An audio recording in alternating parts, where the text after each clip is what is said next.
Hi, SalesCooke here. Last spring, when the real estate market took a turn for the worst here in Phoenix, there were several industries that were affected by these events. First, there were the home builder market. Second was the mortgage brokers. Third, we had the real estate brokers. And last, we had the residential furniture stores that were impacted by the change. Here are some examples of these events and how they affected people in the Phoenix area. As home prices and home values plummet, new projects prices plummet as well. In some cases, builders cannot afford to finish projects as the cost of the house is greater than the potential sell price.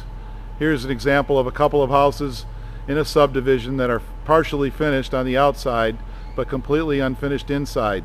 The home builder here is going to wait until the house values recover, at which time he can finish the projects and finish them in a way that he can make money.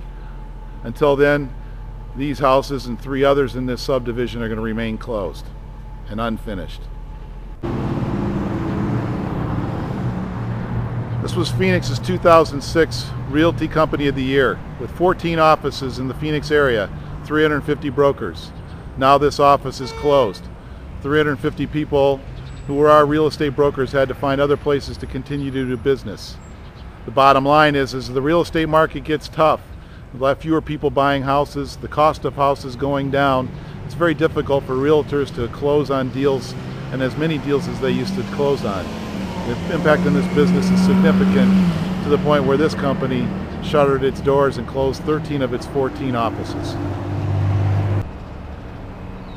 This furniture store here is one of 14 stores within 2 miles of this location here in Scottsdale that have closed in the last year as a result of slowed or decreased business.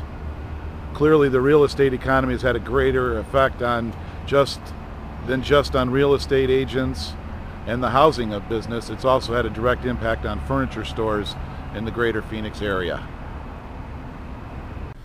As you can see, there were several stories there that had a huge impact on the Phoenix market. The reality is that businesses close every day. The truth of the matter is that there are always times in certain situations where individual companies struggle and then they finally go out of business. The situation here is a little different, that in a market like Phoenix, where everything seemed to be going along great, suddenly these businesses closed out of the blue. Here's the story behind those. When times are good, businesses often fail to take a look at what they need to continue to improve themselves. They assume that because things are good, they're capitalizing on what they're doing right, and they fail to realize that the market is starting to change, the industry is starting to change, or customers starting to behave and think differently. Companies, in order to be successful, have to continue to always strive to improve every day.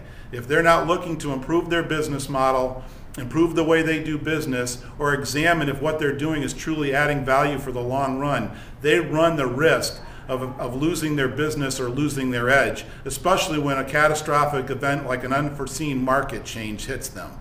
Businesses today need to strive to grow. SalesCooke is here to help people to get ahead of that curve, so when the economy does take a turn, we plow through those problems and those obstacles. We don't wait for something to happen. We get ahead of it by making things happen in a positive way. Have a great week. Look forward to talking to you next week with a couple of success stories of companies who have made the change in the midst of crisis and now have a successful and thriving business model.